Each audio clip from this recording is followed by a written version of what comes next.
pour en être, avec notamment l'obtention des parrainages qui nous a pris un temps fou au niveau militant. On a rencontré plus de 10 000 maires, c'était vraiment une grosse épreuve.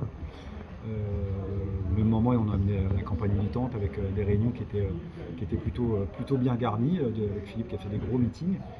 Et maintenant, la question qui se pose, c'est est-ce que le fait d'avoir des parrainages, c'est suffisant pour se faire entendre, puisque il y a des émissions de télé qui s'amusent à crier à la place des lois.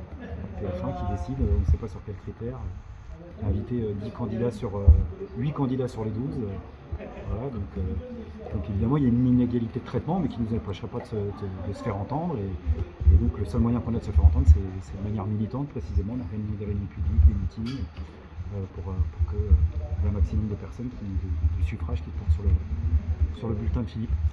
D'accord. La primaire de la gauche, vous voyez ça de quel œil? Vous avez vu ça de quel œil? La primaire de la gauche. Ouais. Avant, là Ouais. Là, on est en différé, donc Oui. c'est loin de nous. Ouais.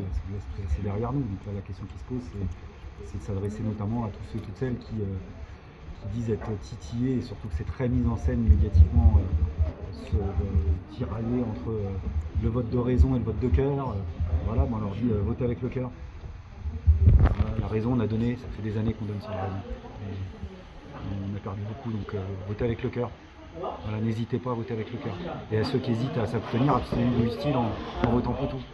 Voilà. Pour ceux qui pensent qu'il y en a ras-le-bol, que finalement tout ça, ça ne nous représente pas, il y a la possibilité de voter pour quelqu'un qui est un militant, qui n'est pas un politicien professionnel et qui sait à quoi ressemble la vie quotidienne de millions de personnes sans qu'on ait besoin de le raconter sur des fiches techniques, quoi.